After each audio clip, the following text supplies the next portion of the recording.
Hello again. Yes, and this time I'm not going to call everybody name. I'm only going to call two names, but I'm going to introduce to you the WOW team from Joan Duncan Foundation. Stand up, please, everybody. JMB Joan Duncan Foundation team. And they are led by Kim Mayer and Kathy Davis. Okay. So this is a team that is creating waves in education and waves in lives of human beings that we touch. As a foundation, we can go to the next slide. All right? We are based on these principles. We are possibility thinkers. We contribute to the goodness of all people as per the name of the person who we are named in honor of, Joan Duncan. Right? We are champions for greatness. We are all about love. This is who we are. And so, as agents of transformation, we know that our area of focus, and we can go to the next slide, all right, is education and entrepreneurship. But anything that we do must be underpinned by contributing to the greatness of each individual's life that we touch. So overall, every year we come here for the last 2 years, and we've told you about our Conversations for Greatness, which we have been doing in partnership with the Ministry of Education. But this year, we're just giving you an overall picture of how we have been contributing. And as a group, we have contributed a total, in Jamaica, a total of $112.8 million. No, we're not finished with that slide yet. Thank you. So the $112.8 million. Okay, you're not working with me. Work with me. All right. So $71 million for our national project, and that is for the Conversations for Greatness in the schools. And then we have, and child resilience underpins the actual conversation to ensure that our children are able to manage in the society that we are living in. All right, and then also at the national level, with every organization that we touch, we have a conversation with at least 25 members of that organization to help them to be able to recognize their own greatness within. And so overall, we have touched entrepreneurship outside of the national project of 1.1 million, 18 million in education, primarily through scholarships, sports 1.4 million, general community outreach, and we have been able to maintain a very low admin to project ratio of 12.9%. And you can clap Kim for that to make sure that we don't spend too much money to give away money. All right? But I want to acknowledge at this point as well, entrepreneurship is one of our pillars that we would like to be able to expand in, and we have been looking to see what that national project is. And we are so happy that through the PSOJ, like Keith did before with youth, that he has been able to create this project for SMEs. And we will be taking on this project with a vengeance, and it will become a core part of our national project starting this year. And so, next slide now. All right? We saw how many organizations we were impacting with that amount of money, but I also want you to know how many persons we've been impacting in our work, with our conversations. So we have impacted 5,600 adults in the Conversations for Greatness, over 88 schools up to March of this year. And you can clap this team because it takes a lot to do this. And I want to point to, out of all of the organizations that we've been funding, we have been able to do transformational conversations with 90 of these organizations, impacting 2,748 adults. Now, why is this important? This is the core of who we are. It's not, social responsibility is not about just giving somebody our money. Because when you give somebody our money, you want to be able to make sure that you can touch that life, inspire that life, and cause that life to be able to recognize its absolute greatness in who they are. So, having done this transformational training and knowing, and we can go to the next slide. Next one. I want to point out that the largest amount of these organizations are community-based organizations. These are churches. These are youth clubs. These are our ordinary Jamaicans who are doing what they can do with small amounts of money. But we want them to be able to do it in such a big way that when our communities transform, our country will transform, and we will create a Jamaica that's a place of choice to live, work, raise families, and retire. We are going to create that place because we are going to enable our people to be able to be the directors of their destiny. Next slide. So, at this point, I'm going to invite Kim Mayer to introduce two of the recipients of this transformational training so you can understand the impact that we have had on these communities. Thank you. Thank you, Tricia. So, the St. Patrick's Foundation is one of the organizations that we have funded. For those of you who don't know, it's a nonprofit community development and training organization that benefits people of several inner city communities, including Seaview Gardens, Riverton City, Olympic Gardens, and Waterhouse. The foundation provides human resource development skills training through their community centers, and their general manager is Sandrina Davis. Sandrina herself comes from humble beginnings, but striving for the highest degree of success, she admits to having made her own share of mistakes, but believes that the process is necessary for the purpose. She's currently pursuing a Master's of Business Administration and has recently earned a degree in NGO management from the UWI Open Campus.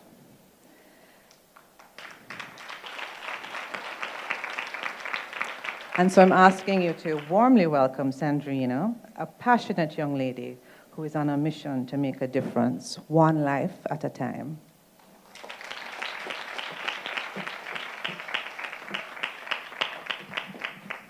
Well, I get to do a little adjustment too, praise God. Good afternoon, everyone. All right, so I'm just here to quickly share our little story from St. Patrick's Foundation. So I want to say in the beginning, but I was not there 25 years ago when the organization started. However, my research would have shown that in 2014, St. Patrick's Foundation sent a letter to JMMB. I don't think we wrote to the foundation. We wrote to JMMB, and we were seeking support for our education fund. The letter made its way to where it needed to be, and that year we got some support. Apparently, you don't need to do anything much to be a JMMB family member because every year after that, we were getting a donation towards our education fund. Yes.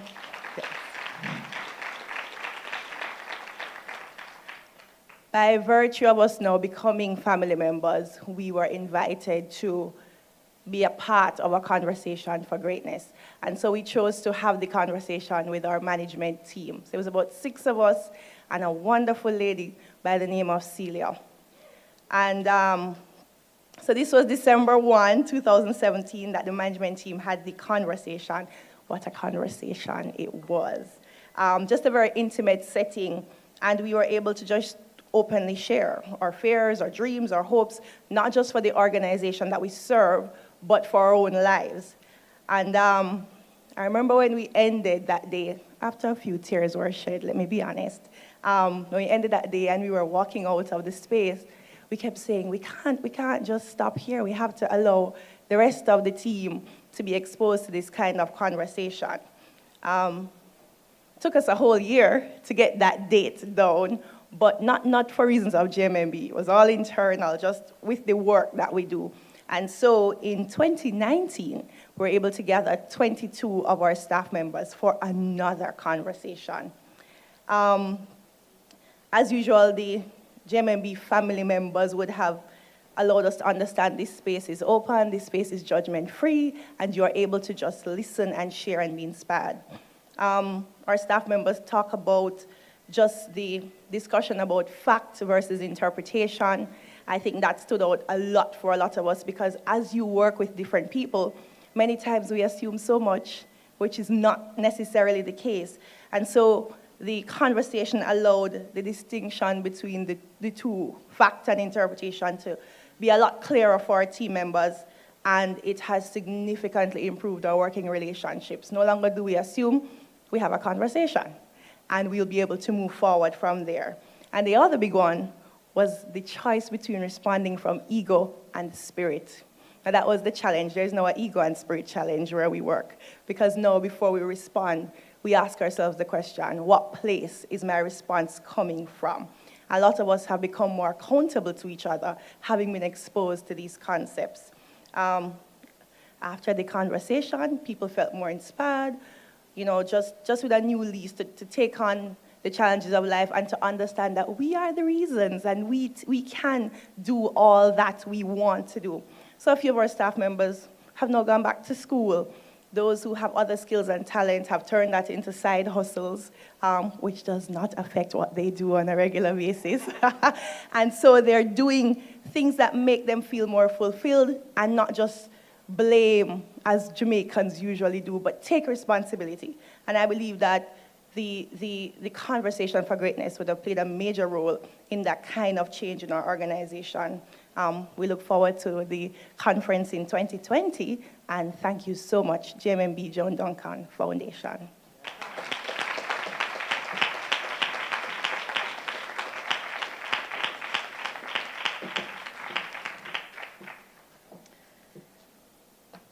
So,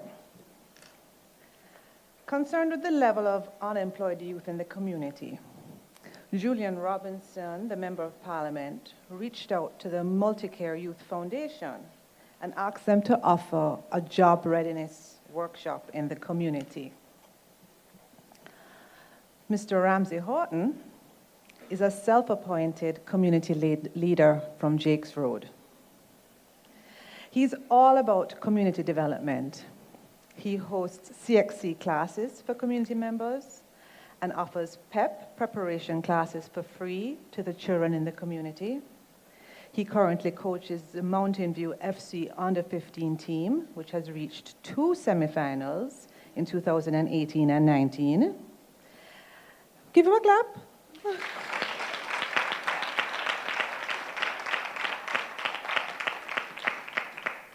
Ramsey admits to not having the most innocent childhood, having had a violent background. In fact, he had no role models and no ambition. The plan was that once he left school, he was going to commit to full-time badness. Over time, and with the increasing community violence, he noted that he was losing more and more friends to violence and decided that he did not want to be another statistic. A pastor began to mentor him, encouraging him to return to school, to see how life occurred differently in other communities. Years later, that pastor told him about the youth job readiness workshop, the same one that was being organized, and that was being held in his community. And of course, JMMB, Joan Duncan Foundation, was a sponsor. And now, the rest is history.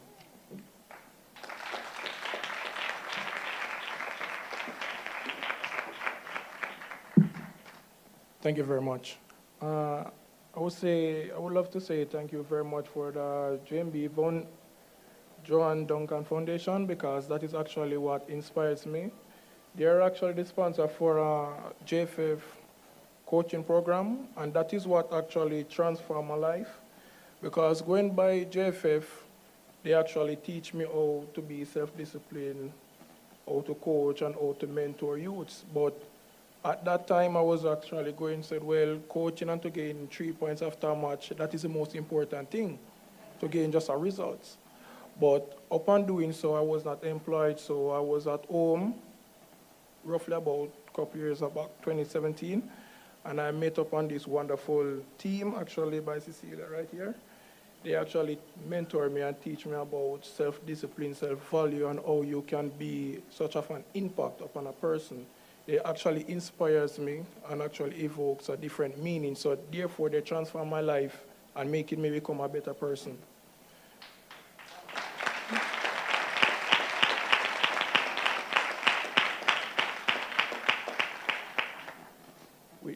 Through the Joan Duncan Foundation, I actually become a leader. I'd never realized myself becoming a leader because what they have actually taught me, I actually taught it to my peers. So during the evening, while at home, many children come by and said, I need assistance in accounts, I need assistance in POB, I need assistance here, I need assistance there. So I look at it and said, well, this is a way of actually exposing what I know onto them in a more positive way and how I can actually help develop them as how the Joan Duncan Foundation helped develop me as well. So I looked into that and said, well, everything begins with an idea. And how best to present this idea is actually through hard work and discipline. So I went home and actually reached out to the youths, not just reach out to the youths, I actually go into the homes and reach out to the parents as well, and to see how best they can actually enable their children to achieve the greatness. And the greatest achievement of any parent is to see when a child actually said, well, my mom is proud of me because I've done such and such in school. That is the greatest achievement. And I love to see when parents is actually proud of their children.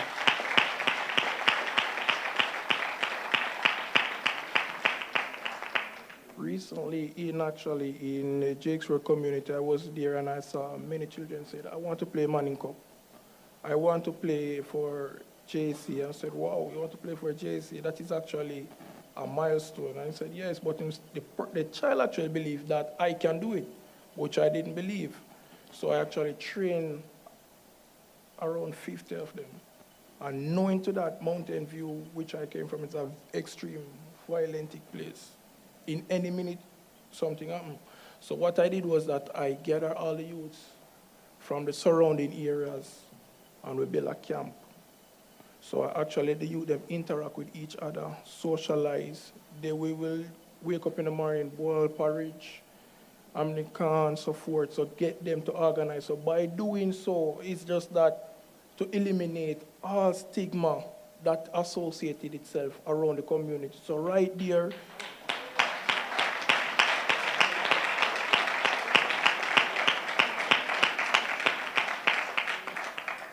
so right in that time frame, I look at the youth and said, well, I'm going to do my best and to see what happened.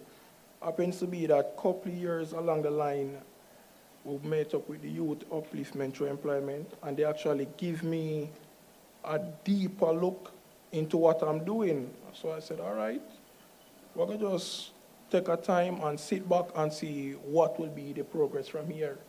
Well, fast forward to 2019, it was a dramatic transformation in the entire Mountain View.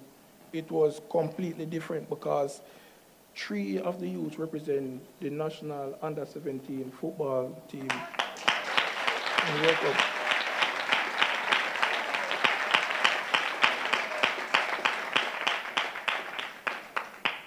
Through the Joan Duncan Foundation, I got actually 3 of the youths to get scholarship to JC.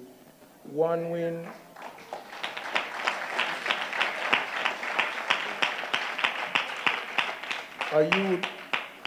One of the youth recently won the calls for JC. That was roughly about 2017, sorry.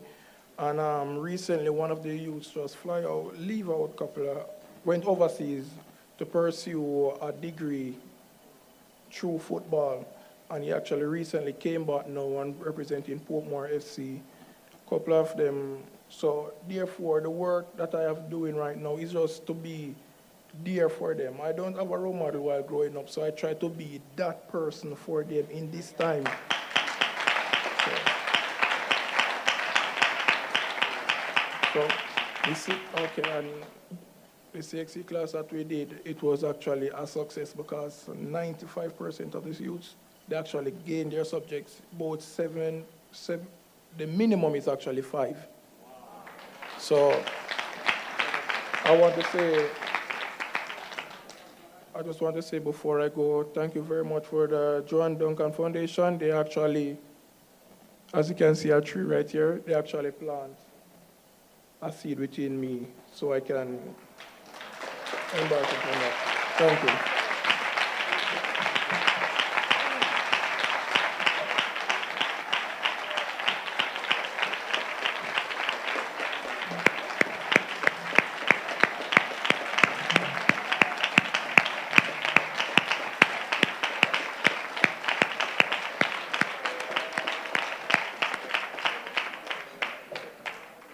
And so this is real results.